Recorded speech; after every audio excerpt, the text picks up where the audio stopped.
Boeotia, 86 BC. The sun climbs over the plain outside the small town of Chaeronea, and on that ground stands a wall of bronze and iron, unlike anything Greece has seen in a generation.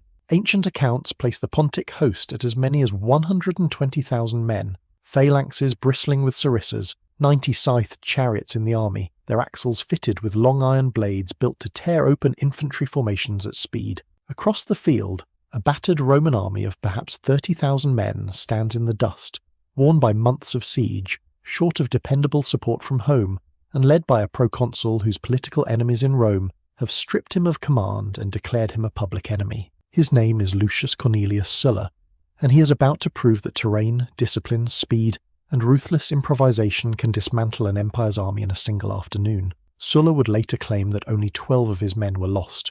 Ancient accounts would leave barely 10,000 of the Pontic host standing. The numbers are almost certainly exaggerated. The destruction was not. This is the brutal truth of Chaeronea. If you're new here, hit subscribe and tap that bell because Wars in History brings you the ancient world's bloodiest turning points every single week. Now, let's step onto that field before the killing starts. By the spring of 86 BC, the eastern Mediterranean had become a graveyard of Roman ambition. Roughly 2 years earlier, King Mithridates VI of Pontus, a ruler who claimed descent from both the Persian kings of old and the Macedonian line of Alexander the Great, had unleashed one of the single bloodiest coordinated massacres in ancient history. In what became known as the Asiatic Vespers, secret orders went out across the cities of Roman Asia. On an appointed day, Romans and Italians, along with their households, were to be killed. Ancient authors put the dead in the tens of thousands. It was a declaration of war written in blood, and it announced to the world that Rome's grip on the East was no longer unquestioned. Mithridates did not stop at slaughter. He poured his armies westward into Greece itself, exploiting decades of resentment toward Roman taxation and Roman arrogance. City after city, drawn by the promise of liberation from Rome, opened its gates to Pontic forces. Athens, the most storied city in the Greek world, threw in its lot with Mithridates and became a fortress of resistance against the very civilization that had once called itself the protector of Hellas. Rome's response fell to a general whose career was already defined by controversy and cunning, Lucius Cornelius Sulla. Sulla had clawed his way to the top through political knife fights in the Senate, and in 88 BC, in an unprecedented and shocking move, he had marched his own legions on Rome itself to seize his command by force, rather than lose it to a political rival. That command was the war against Mithridates, and Sulla intended to keep it no matter what the government back home decided. By the time he crossed into Greece, the political ground beneath him had shifted again, and factions hostile to him had stripped him of authority and declared him an enemy of the Roman people. He was not literally alone. Loyal officers, allied communities, deserters, and reinforcements such as the force brought by Lucius Hortensius could still reach him. But the normal machinery of Roman state support could no longer be trusted. There would be no secure political rescue if things went wrong. Whatever Sulla accomplished in Greece, he would accomplish while fighting Mithridates abroad and a hostile regime at home. Those men had already endured a punishing campaign. Sulla's legions had spent a grueling stretch of 87 and 86 BC besieging Athens and its port of Piraeus, a war of siege works, assaults, scarcity, and brutal fighting that had worn his soldiers down long before they ever squared off against Pontus's main field army. Attica itself could no longer support Sulla's army comfortably, and Plutarch says the need to escape scarcity helped drive him north into Boeotia. When Athens finally fell in March of 86 BC, Sulla's men sacked it savagely. But the fighting in Greece was far from over. Archelaus, Mithridates' most capable general, still controlled powerful forces and a fleet, while Taxiles came down from Thrace and Macedonia with a massive reinforcement army and summoned him to join. Plutarch actually portrays Archelaus as reluctant to abandon the advantages of the sea and eager to prolong the war rather than gamble everything in a land battle. That hesitation would matter because Sulla was already maneuvering to make the decision for him. The figures alone tell you why almost no Roman wanted the collision that was coming. Appian places Archelaus' combined army at roughly 120,000 men, while Plutarch gives a force of 100,000 infantry, 10,000 cavalry, and 90 scythed chariots. Another ancient tradition preserved by Memnon puts the combined host at more than 60,000. The exact total cannot be recovered, but every surviving tradition agrees on the essential fact. Sulla was badly outnumbered. His own army was probably around 30,000 once Roman and allied troops are counted, and ancient writers emphasize how small it looked beside the Pontic host. On paper, this should have been an execution. What Archelaus and the men pressing him toward battle did not yet understand was that Sulla had no intention of fighting their numbers on equal terms. He was about to spend the days before Chaeronea turning fear into aggression, racing for the decisive ground, and forcing a colossal army into a battlefield where its size could become a liability. The plains of Boeotia, in the spring of 86 BC, were, at first glance, exactly the kind of country a Roman commander should have feared. They were broader and more open than the hard ground of Attica, and Plutarch makes the danger explicit. The strength of the Pontic army lay heavily in cavalry and scythed chariots, weapons that became far more dangerous when given room to move. Sulla knew that. He moved into Boeotia anyway. He was not chasing some perfect battlefield he had already mapped out. He was being squeezed by logistics. Attica had been devastated by war and could no longer sustain his army comfortably, while one of his officers, Lucius Hortensius, was trying to reach him from Thessaly, under the eyes of Pontic forces guarding the passes. Sulla was trading one danger for another, abandoning country hostile to cavalry, because hunger and strategic necessity gave him little choice. The gamble was not that open ground did not matter. The gamble was that Sulla could control exactly which piece of that ground would become the battlefield. Archelaus had every reason to respect what open country could do for his army. Roughly 3 years earlier, at the river Amnius in 89 BC, he and Neoptolemus had helped destroy the army of Nicomedes of Bithynia, and Appian singled out the scythed chariots as one of the decisive horrors of that fight. Their long fixed iron blades projecting from the axle and chariot structure cut into the Bithynian ranks at speed and produced wounds so appalling that fear spread faster than the physical losses themselves. Chaeronea would not be the first time Roman soldiers had heard what these machines could do. Behind them stood cavalry, phalangites, light infantry, and troops drawn from across Mithridates' newly expanded dominions. There was nothing primitive about the army Archelaus commanded. It was a huge composite Hellenistic force with several different tactical arms, and if those arms could be brought into action together, Sulla's smaller army could be overwhelmed. Sulla's first problem, however, was not Archelaus. It was getting all of his own strength into position before the enemy could cut it apart. Hortensius was approaching from Thessaly, with several thousand men, while Pontic forces watched the obvious passes. A local guide named Caphis led him by routes the enemy did not know, past the country around Parnassus and into a steep fortress position at Tithera. Hortensius held there by day, then descended by difficult paths at night, and finally joined Sulla. It was the kind of movement that rarely survives in popular retellings, because no great clash happened there, but without it, Sulla would have entered the decisive phase of the campaign with thousands fewer men. Before Chaeronea became a battle of formations, it was already a battle of roads, guides, timing, and who could move unseen through the mountains. Then came Sulla's own men.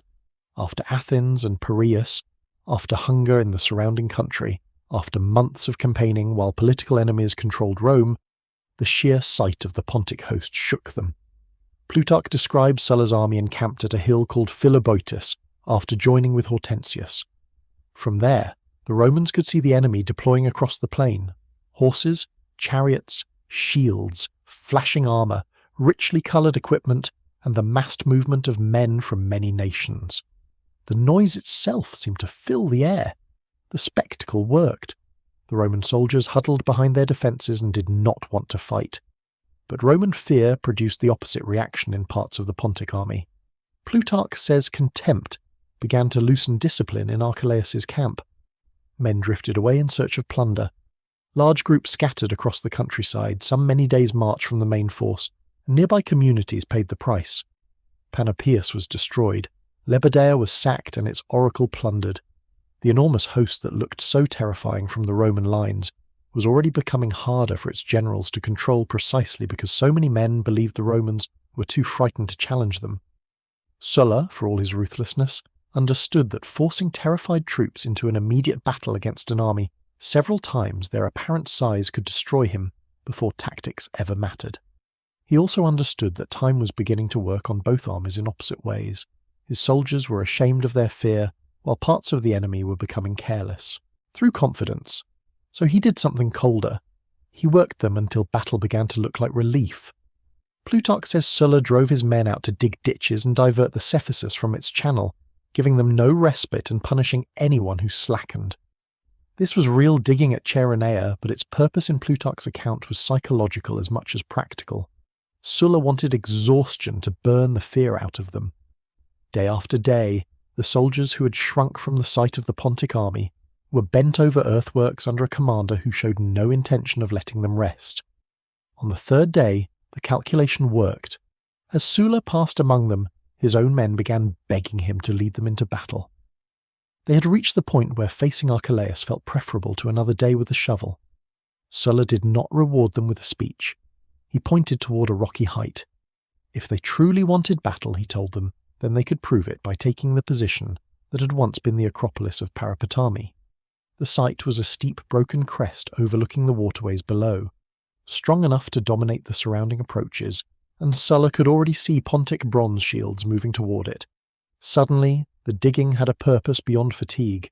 The same soldiers who had been afraid to leave their position now seized their weapons and raced for high ground before the enemy could reach it. They won the race. Archelaus's men were driven away from the site, and Sulla had taken another piece of the battlefield before the main battle had even begun. Archelaus responded by moving against Chaeronea itself. For the men from that city serving with Sulla, the threat was immediate and personal. They begged him not to abandon their homes. Sulla sent a legion under one of his tribunes to secure the city, and the relief force reached it with remarkable speed. The battle had still not formally begun, but the campaign around Chaeronea was already becoming a contest of movement. Roads, heights, passes, ruined strongpoints, and narrow windows of time in which one side could seize ground before the other understood what was happening. Appian preserves another angle on the same manoeuvring, and it makes Sulla's intent even clearer. As Archelaus shifted toward Chalcis, Sulla followed closely, refusing to commit until the terrain gave him an advantage. When he finally saw the Pontic army encamped in rocky country near Chaeronea, he recognized the flaw immediately. The rocks hemmed Archelaus in. His enormous army could not easily deploy all of its strength at once, and if it broke, the same ground that protected its position would choke its retreat. Sulla seized a broad plain nearby where the slope favoured Roman movement, and advanced in a way that, in Appian's telling, effectively forced Archelaus to fight whether he wanted to or not. Archelaus had numbers. Sulla was taking away the space those numbers required. That distinction matters, because the victory at Chaeronea was not created by one magical trench system laid across a perfect plain. It was created by a sequence of choices. Sulla endured his soldiers' fear rather than throwing them away. He used hard labour to turn reluctance into aggression. He beat Pontic troops to Parapetami. He protected Chaeronea. He watched Archelaus move, followed him, and waited until the enemy occupied ground where a vast host could become compressed against rocks and slopes. The battlefield was not neutral, but Sulla did not reshape it with a single engineering trick. He manipulated where the armies would collide. Then 2 men from Chaeronea gave him an opportunity no engineer could have built. Their names were Homoloicus and Anaxidamus. As Sulla approached Chaeronea and prepared for the coming battle, the 2 locals came to him with a piece of information that could not be seen from the plain. Pontic troops occupied Thurium, a steep craggy height overlooking the battlefield. From below, attacking them directly would have been ugly. But Homoloicus and Anaxidamus knew a hidden route running around the position, a difficult path that could take Roman troops above the Pontic defenders without being seen. From there, the Romans would not have to climb into the enemy. They could fall on them from the heights. Sulla accepted the plan. A detachment under Ericius made its way around Thurium unseen, following the path shown by the Chaeroneans until the Romans appeared above the Pontics. Position. The effect was immediate. The men on Thurium had been watching the plain below. Suddenly the danger was behind and over them. According to Plutarch, the position dissolved into panic. Men rushed down the steep slopes, collided with one another, fell onto their own weapons, and were driven downward under attack from above. Plutarch puts the Pontic dead on Thurium at 3,000. Whether that number is exact or not, the tactical result is clear. A force meant to dominate the heights was smashed before the main armies had fully engaged. And the disaster did not end on the hill. Some of the fugitives ran directly into Murena's already formed Roman line and were cut down. Others poured back toward their own army, carrying panic with them, crashing into Pontic formations just as their commanders were trying to prepare for the decisive battle. The timing could hardly have been worse. Archelaus's army was massive, but a massive army also required space, order, signals, and time to put its separate national contingents and tactical arms into motion. Men fleeing from Thurium suddenly introduced confusion at the exact moment Sulla was closing the distance. This is where the contrast between the two armies becomes more interesting than the old story of flexible Romans against a completely rigid enemy. Archelaus was not tactically helpless. Plutarch specifically says that one Pontic wing was made light and flexible, with large bodies of cavalry and light infantry ready to extend and envelop the Romans. His army contained Macedonian-style phalangites, cavalry, light troops, freed slaves under arms, and scythed chariots. It had several ways to kill Sulla, but coordination mattered. A phalanx was most dangerous when its ranks stayed deep, aligned, and mutually supporting. Cavalry needed room to accelerate and sweep around a flank. Chariots needed distance to build momentum. The larger and more varied the army, the more punishing sudden compression and confusion could become. Sulla's own army had weaknesses that raw descriptions of Roman superiority can hide. His force was smaller. He did not have unlimited cavalry. His men had been frightened only days before. But the Roman system gave him units that could be detached, redirected, and committed to crises without requiring the entire battle line to move as one block. By this period, the cohort had become the critical battlefield building block of the legion. Legionaries could close, open, turn, and reform in ways that mattered enormously once a battle stopped behaving according to the opening plan. They carried the scutum, pila for the first violent exchange, and the gladius for the close fighting that followed. None of those weapons made a Roman individually invincible. What mattered was how quickly thousands of men could respond to new orders, while the battlefield was changing around them. By the time the two main armies finally arrayed themselves, Sulla had already forced a series of small decisions that had changed the emotional and physical shape of the coming fight. He took command of the Roman right. Murena held the left. Galba and Hortensius kept reserve cohorts on the heights behind the line ready to react to a flanking move. Across from them, Archelaus prepared a wing of cavalry and light infantry for exactly that purpose, to stretch around Sulla's smaller army and envelop it. The Pontic phalanx formed for the collision in the centre. Somewhere in that enormous line stood thousands of men who had just watched fugitives pour down from Thurium, and at the front waited the scythed chariots, the weapon that had already torn one enemy army apart at Amnius. The Pontic host still had the numbers, it still had the cavalry, it still had the chariots, but now it was fighting in the place Sulla had chosen to close on it, with rocks restricting its room, one height already lost, and confusion spreading at precisely the moment the Romans began to advance. Appian adds one more warning sign before the chariots moved. Archelaus sent cavalry forward in an attempt to interfere with Sulla's advance. The detachment was driven back and broken among the rocks. It was a small event beside what followed, but strategically it was ominous. The very arm that should have thrived on manoeuvre was already being forced into ground, where horses could not simply sweep around the Roman line at will. Archelaus still had enough cavalry to threaten Sulla later, but the battlefield was announcing its price. Every movement made too late would become harder than the one before it. Then the chariots came forward. Let's pause the battle for a second, because Sulla's men were fighting exhausted, under strained supplies, and without dependable support from Rome. And if you've ever travelled or researched history projects from unsecured networks, you know the feeling of being exposed with no support behind you. That's exactly why I use NordVPN.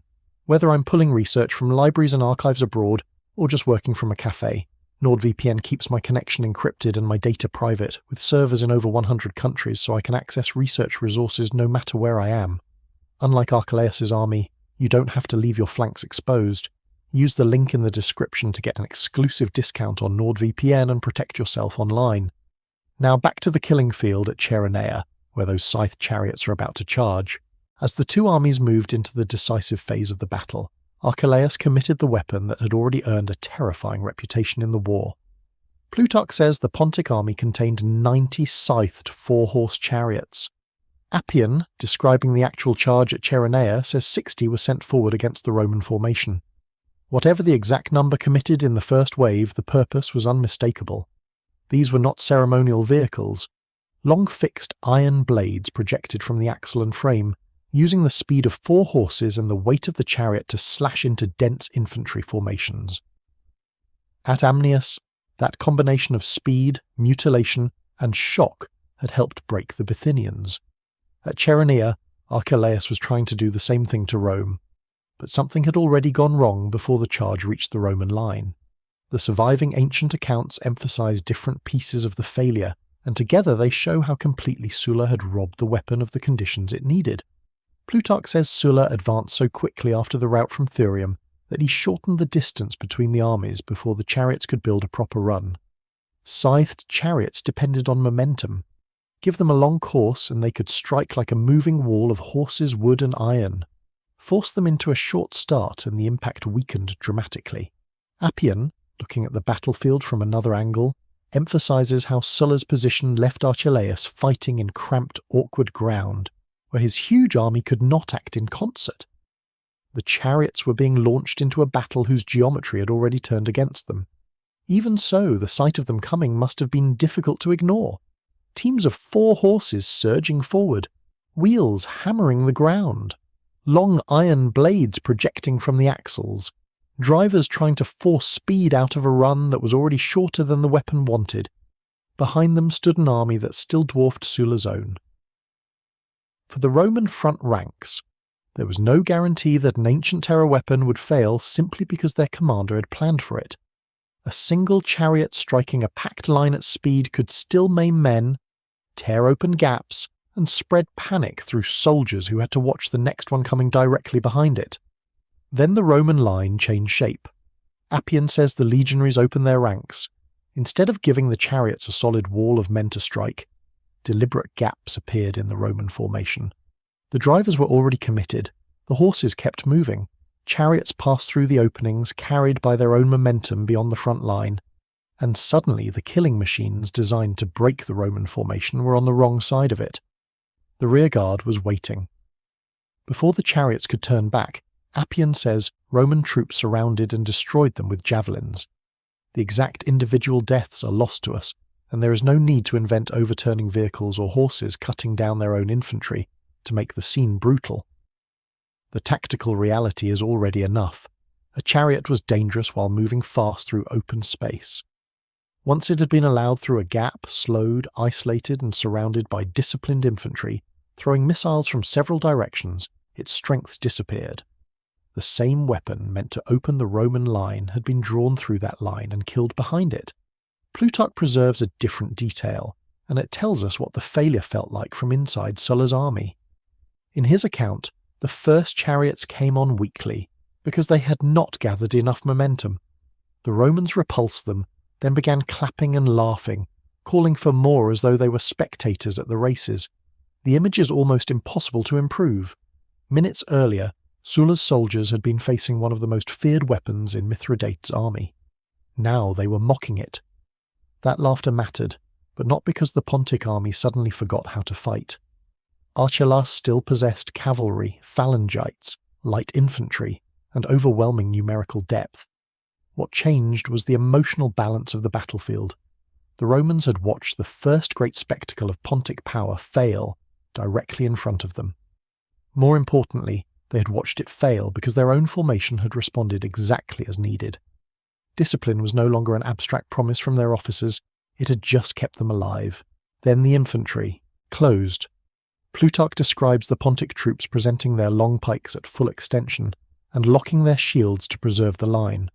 The Romans threw down or cast aside their javelins, drew their swords, and tried to beat the pikes away so they could crash inside the reach of the sarissas.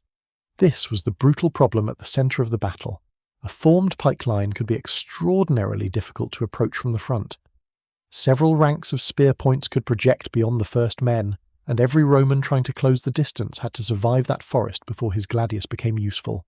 Roman flexibility did not make the phalanx harmless. It gave Sulla more ways to exploit it once disorder appeared. And there was another line in front of the Pontic force that deserves far more attention than it usually gets. Plutarch says Mithridates' generals had freed and armed 15,000 slaves and placed them among the fighting men. A Roman centurion supposedly joked that he had never seen slaves granted such freedom except during the Saturnalia. But there was nothing comic about the way they fought. Plutarch says their formation was deep and dense, and they resisted the Roman men-at-arms stubbornly. They were not swept away on first contact. They had to be broken. The Romans eventually did it with a combination of pressure from the front and missiles from behind their own fighting line. Plutarch specifically mentions javelins and fiery missiles being thrown into the dense formation until it began to lose order. That detail matters because it strips away the lazy version of Chaeronea in which one disciplined Roman line simply walks through an inferior eastern mass. The Pontic army fought back. Parts of it fought hard. The battle was becoming a contest of who could preserve organization, while thousands of men were pushing, stabbing, shouting, and dying across a battlefield already disrupted by the rout from Thurium and the failed chariot attack. The phalanxes' strengths were still real. Its weakness appeared whenever alignment broke. Sarissas required depth, spacing, and men in several ranks working together. Once a unit was forced out of position, crowded sideways, struck from an angle, or compelled to turn too quickly, the very length that gave the pike its reach made recovery difficult. Roman cohorts did not need perfect ground to remain dangerous. They could detach, pivot, reinforce, and close on vulnerable points with far less disruption. That did not guarantee victory. It meant Sulla had options when the battle stopped behaving according to a single plan. And it was about to stop behaving according to any plan at all. Because while the chariot attack failed and the infantry locked together, Archelaus was not standing still. He was already using the arm of his army that Sulla had the most reason to fear, cavalry and light troops on the flank. Plutarch says the Pontic wing had deliberately been made flexible for manoeuvre, precisely so it could extend beyond the smaller Roman line and wrap around it. The sheer difference in numbers now began to matter again. Sulla's centre had survived the chariots. His infantry was still fighting. But the real danger was developing away from the point where most men were looking. Archelaus began stretching his right wing outward. Hortensius saw it and moved. What followed would force Sulla to race from one crisis to another across a battlefield where a single wrong decision could turn the entire Roman army inside out. With the chariots neutralized and the infantry locked together, Archelaus turned to the advantage that still should have decided the battle, the sheer breadth and depth of his army. Sulla's men could survive the first collision and still lose everything if the Pontic wings curled around them. A smaller army did not have to be broken from the front. It could be stretched, isolated, and surrounded. Archelaus now tried to do exactly that. Plutarch describes the danger beginning on the Roman left. Archelaus extended his right wing in an attempt to envelop Sulla's line. Hortensius reacted immediately, sending his cohorts forward at a run to strike the developing manoeuvre before it could close. For a moment it looked like the Romans had caught the move in time. Then Archelaus turned 2,000 cavalry on Hortensius. The speed of the response nearly destroyed him. Hortensius was driven sideways toward the hills, separated little by little from the main Roman line, and threatened with encirclement by superior numbers. This was precisely why it is misleading to describe Archelaus's army as a rigid mass, incapable of tactical adaptation. He saw Hortensius move, wheeled cavalry against him, and created a crisis quickly enough that Sulla had to react in person. Word reached Sulla on the Roman right, which had not yet been fully committed. He moved rapidly toward Hortensius. Dust rose around the advancing Roman troops, and Archelaus saw it. He understood that the commander himself was coming. So Archelaus changed direction again. Instead of waiting for Sulla to reach Hortensius, he broke off and wheeled toward the Roman right Sulla had just left behind, hoping to strike it while its commander was away. At almost the same moment, another crisis exploded on the opposite side of the battlefield. Taxiles drove the bronze shields against Murena on the Roman left. The hills threw the noise back across the plain. Shouts came to Sulla from both directions at once. For a few moments the battle was balanced on his decision. If he went to Murena, Archelaus might break the right. If he returned to the right, Taxiles might overwhelm the left. Sulla halted, judged the two emergencies, and split his response. He sent Hortensius with 4 cohorts to reinforce Murena. A fifth cohort followed Sulla as he raced back toward his own wing. The men on the Roman right had already met Archelaus without him. They were still holding when Sulla arrived. That mattered. A commander can rescue a line that is bending. He cannot easily resurrect one that has already dissolved. Sulla's appearance turned a hard defensive struggle into a counterattack. The Romans drove Archelaus's men backward, gained the advantage, and pursued them toward the river and Mount Ocontium. Sulla then turned again toward Murena, only to discover that Murena's side had also begun to win. The crises that had threatened to split the Roman army apart were collapsing in the opposite direction. Appian preserves the maneuver in a somewhat different form, but the scale of the danger is the same. In his account, Archelaus's cavalry charge actually cut the Roman formation and surrounded parts of it, with the divisions of Galba and Hortensius suffering particularly hard. Sulla moved with cavalry and fresh cohorts, hit the Pontic troops before they could recover their formation, and drove them back while Murena attacked on the other side. The surviving narratives do not give us one perfectly synchronized minute-by-minute map. They agree on the decisive point. Archelaus came frighteningly close to exploiting his superiority on the wings, and Sulla's ability to redirect reserves and personally move toward the crisis helped prevent the Roman army from being enveloped. Now the geometry Sulla had spent the campaign manipulating became lethal. The Pontic wings began to give way. Once that happened, the centre could not simply remain where it was. Men who had been fighting in dense formations suddenly had retreating troops on their sides, Roman pressure in front and a battlefield behind them that offered less room than an army this size needed. Appian had identified the danger before the fighting began. Archelaus was hemmed in by rocky ground. If his army won, the position might protect him. If it lost, the same ground could become a wall. The centre broke. What followed was not an orderly withdrawal. It was a mass of men trying to reverse direction through ground that had already compressed them, while Roman troops pursued from behind. Formations that had depended on ranks, standards, and officers began to lose all three. Some Pontic troops were driven among the rocks. Others tried to escape toward their own fortified camp. Thousands of men were now converging on the same apparent refuge. And Archelaus shut the gates. Appian's account of this moment is almost too brutal to need embellishment. Archelaus placed himself in front of the fugitives, barred the entrance to the camp, and ordered his own men to turn around and fight. From a commander's perspective, the logic is visible. If the camp became a destination for panic, the army was finished. Force the fugitives back into line and perhaps the battle could still be recovered. But the men outside were no longer an army capable of being turned around by an order. They had no time to reform. Units were mixed together, officers had lost control, standards no longer told thousands of frightened men where they belonged. Behind them came the Romans, in front of them stood their own closed camp. Appian describes soldiers crushed into the narrow space, some dying under Roman weapons and others in the jam created by their own side. They ran again toward the gates. They shouted at the gatekeepers. They appealed to common gods and common blood. They accused their own men of leaving them to be slaughtered outside the walls. Still the gates did not open immediately. That delay turned retreat into catastrophe. At last Archelaus gave way. The gates opened and the disordered survivors surged towards safety. The Romans saw it happen. A cheer went up along Sulla's pursuing troops, and instead of stopping outside the fortifications, they rushed forward with the fugitives.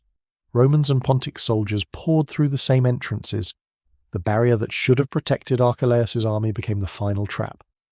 Once the Romans were inside the camp among troops who had already lost formation, the battle was over. This is the point where Chaeronea became the slaughter remembered by the ancient sources. The exact numbers are impossible to trust. Appian begins with 120,000 Pontic troops, and says no more than 10,000 survived. Plutarch likewise says only 10,000 escaped to Chalcis from the many tens of thousands who had fought. Memnon's lower starting figure of more than 60,000 is an important reminder that the ancient tradition itself did not preserve one agreed total for Archelaus's host. That disagreement changes the arithmetic, but not the shape of the event. Whichever ancient estimate you begin with, the Pontic army entered the confrontation with a substantial numerical advantage and emerged shattered. Their figures for Roman losses are even more astonishing. Plutarch reports that Sulla said 14 men were missing at first, and that 2 returned by evening, creating the famous claim of only 12 Roman dead.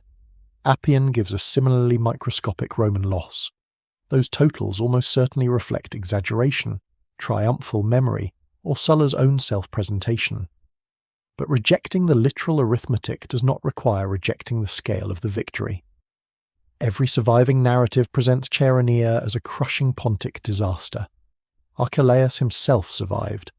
The scattered remnants who escaped came together at Chalcis, where the sea still gave him freedom of movement that Sulla, without a comparable fleet, could not immediately challenge. Appian says Sulla gathered prisoners, weapons and spoils after the victory, then piled the useless captured equipment together and burned it according to Roman custom, as an offering to the gods of war. Plutarch records something even more permanent.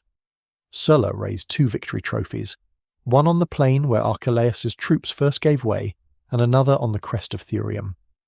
The second named Homoloicus and Anaxidamus, preserving the 2 local guides whose hidden path had helped rip the Pontic force from the heights before the main collision. The names of men who had begun the day as civilians from a threatened Greek town were literally fixed into the memory of a Roman victory. The war was not finished. Mithridates could still raise armies, and another massive force would soon arrive in Greece under Archelaus. Archelaus, who had now seen what Sulla could do, reportedly warned against rushing into another battle. He was ignored. The next great collision came at Orchomenus later in 86 BC, and this is where Sulla would use trenchworks with far greater aggression than at Chaeronea. Plutarch explicitly describes him digging trenches to cut Archelaus's cavalry away from the firm ground it needed, Pontic troops charging the labourers, Roman covering forces breaking, and Sulla himself seizing a standard to rally them. That famous Battle of the Ditches belongs there. Chaeronea had been different. Here the victory had grown from strategic movement, fear converted into aggression, the race for key ground, the ambush from Thurium, the shortened chariot attack, flexible reserves, and Sulla's ability to keep moving while Archelaus tried to fold the Roman line around him. The result was the same kind of nightmare for Pontus. An army that had entered the campaign with an overwhelming advantage in numbers had been forced into ground where those numbers could not all be used at once. Its chariots failed. Its attempt to envelop the Roman wings came close, but failed. Its retreat was blocked by rocks compressed against its own camp, and then made worse by a commander who shut his own men outside the gates in an attempt to force them back into the fight. The ancient casualty totals may be inflated beyond recovery, but the battlefield logic is not. Once the Pontic formations broke, the terrain Sulla had chosen to exploit ensured that breaking was far easier than escaping. Chaeronea was not a miracle produced by 12 invulnerable Roman casualties against 120,000 helpless enemies. It was something more interesting. It was a battle in which Sulla repeatedly made small advantages arrive at exactly the moment they mattered. A route through the mountains for Hortensius, hard labour to change the mood of his own army, Parapetami seized before the bronze shields, 2 local guides revealing the path above Thurium, speed used to rob chariots of momentum, reserves held back for the wings, and a commander willing to race across the field when those wings began to collapse. By the end of the day, Archelaus still had his life and perhaps 10,000 survivors according to the ancient tradition. What he no longer had was the army that was supposed to make Roman resistance in Greece impossible. In the end, the Battle of Chaeronea was not decided by numbers, chariots, or courage alone. It was decided by a sequence of decisions made before and during the fighting, when a battered, politically isolated Roman army was forced to confront a host far larger than itself. Sulla understood something Archelaus learned too late. A battlefield is never just the ground beneath 2 armies. It is the roads that bring reinforcements through the mountains, the heights seized minutes before the enemy reaches them, the hidden path known only to 2 local men, the distance a chariot needs to become lethal, the reserve cohorts held back when every instinct says commit everything, and the narrow escape route that becomes a death trap the moment an army turns to run. The Romans who had once huddled in fear at the sight of the Pontic host were worked until they begged for battle. They raced the bronze shields to Parapetami. Men from Chaeronea climbed unseen above Thurium and sent thousands of Pontic troops crashing down into their own lines. The scythed chariots that had helped win a battle at Amnius came on without the momentum they needed, passed through opened Roman ranks in Appian's account, and were destroyed behind the line. Then Archelaus tried to wrap around Sulla's flanks, forcing the Roman commander to race from one crisis to another before the entire army could be folded in on itself. And when the Pontic line finally broke, the ground finished what the Roman attack had begun. Men ran into rocks, into one another, and toward a camp whose gates Archelaus initially barred against his own fugitives. By the time those gates opened, the Romans were close enough to pour inside with them. Ancient writers claimed losses so extreme that the exact totals cannot be accepted at face value. But the message of every surviving account is the same. The army Mithridates had sent to dominate Greece was shattered. Sulla would go on to march on Rome itself a second time, seize dictatorial power, and reshape the Roman Republic in ways that still echo through history. Archelaus survived to fight another day, and at Orchomenus he would meet the trench warfare often mistakenly folded into the story of Chaeronea. But here, on the ground around Chaeronea, Sulla had already proved the principle that would define the campaign. Preparation could turn fear into aggression, position could make numbers useless, and discipline could keep an army alive long enough for an enemy's greatest advantage to become its greatest weakness. If battles like this one, where brilliant preparation overcomes impossible odds, are exactly the kind of history you crave, then consider joining the Wars in History YouTube membership. Members get early access to full-length documentaries before anyone else, exclusive behind-the-scenes research breakdowns, and a direct say in which battles we cover next. Hit the join button below the video, and let's keep uncovering the brutal truth of history together, one battle at a time.